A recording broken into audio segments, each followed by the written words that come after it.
wages, and most of all, child labors, and children were employed in factories that exposed on hazardous conditions.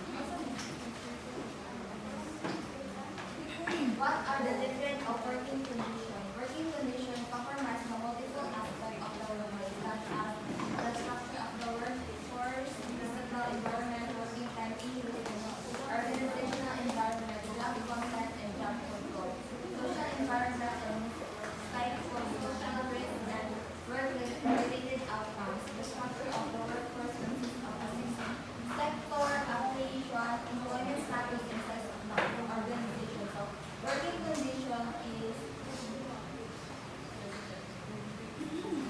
working condition covers everything that shapes a person's experience of the job. This includes the setup of the workplace, how tasks are structured, and the overall work atmosphere. Things like the size of the company, the type of industry, and whether employees are full-time, part-time, or temporary or the physical environment, which include the lighting, temperature, noise levels, and safety measures, also affect how comfortable and productive workers can be. The physical environment involves exposure to dangerous substances, heavy loads, and cultural risk. The working time issues include weekly hours, commuting time, shift work, and typical work patterns. So, sa physical environment, ang example na kanila sa mga construction worker, mag-expose sa mga dangerous and heavy loads, mga ako ang kalit. Mas exposed to sa mga sunlight, mga cause of skin cancer. Work-related outcomes are connected with a perception of health risk, work absences, and job satisfaction. All these are factors that directly or indirectly affect working conditions. So work-related outcomes, dili ko magka-concern ang usa ka company, employee is magkasakit, like magka-cancer, o usa ka masakit na mapal sa employees, and sa work absences is diretso makuha ang employee na, for example, gihatag na tanan sa employee ang iyang trabaho, pero ang iyang boss or manager wala niya na appreciate, then dira ko na wala na yung dalang trabaho ang employees. And the job satisfaction is kana gihatag na kung sa employees tanan, and ang ilang boss na satisfied ko, then na possible na matagal siya o promotion. That is job satisfaction.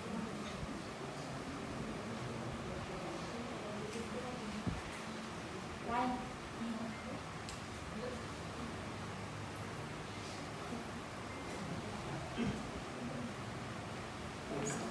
Let's proceed to what is the so-called systems approach in the workplace. Mahani, please read. What is the so-called system approach in the workplace? An important component of working condition is an area of safety, engineering, and public health that deals with the protection of workers' health through control of work environment to reduce or eliminate concerns. So the word system approach, it is the interdisciplinary way of understanding and solving complex problems. So nakuha na siya, it is the importance because it brings everyone in the organization together by giving common focuses.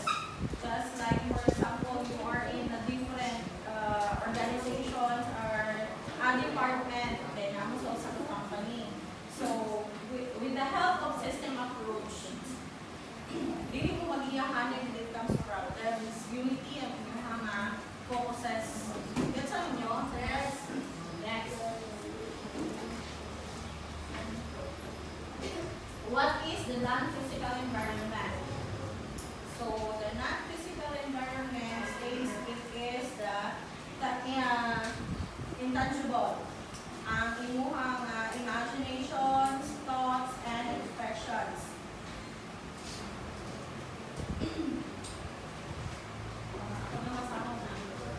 Besides the physical environment, there is harassment, a form of discrimination that creates a poor social environment and poor predicted outcomes.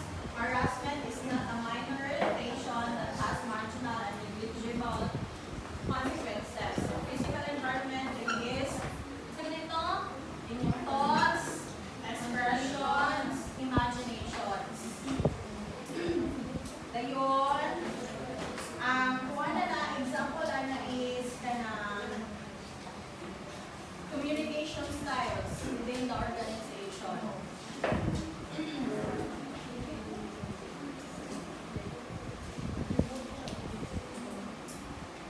Example na, kagaya sa mga ako lang i-elaborate ha.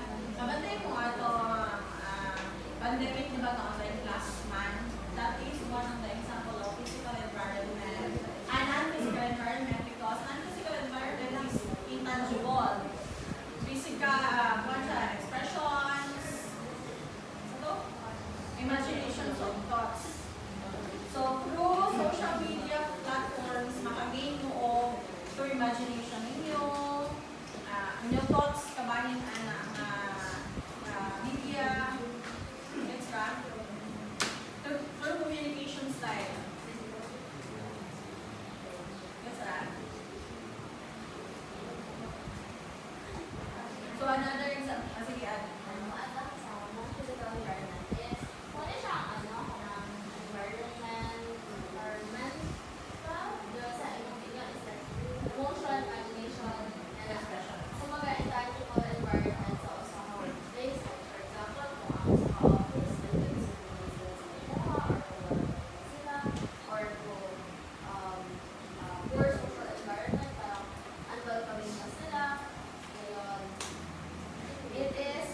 it has work-related outcomes. Like, for example, ikaw sa kaka-employee, ngayon, sulat ka sa iyong trabaho, tapos dito, like, pinabuli ka sa mga other employees. So, parang, hindi naka-productive kayo, ginawa lang yung mga ay, larang pinabuli, nga nasa important, tapos sila na yung environment.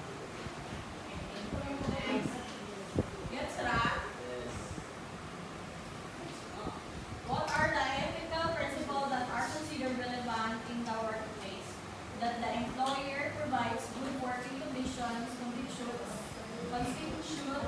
one of the basic employee rights and therefore a social responsibility that upholds the dignity of the employee as a human person.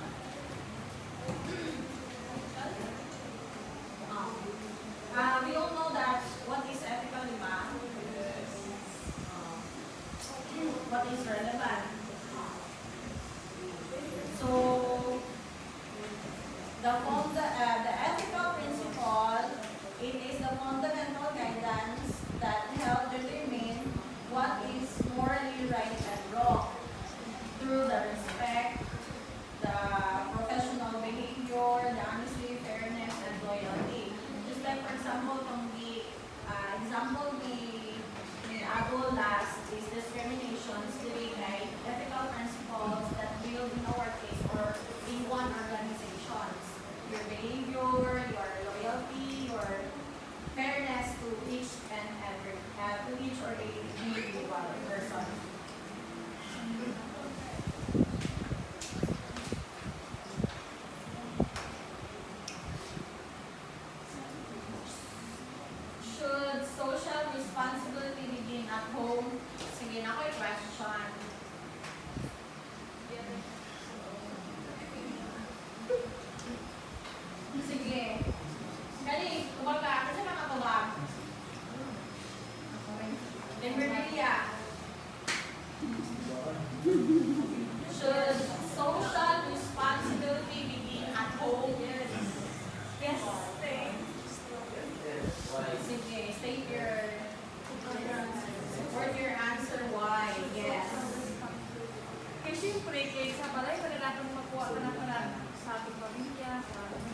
of individuals, organization, and government to act in ways that benefit society and to promote the well-being of the stakeholders. Example,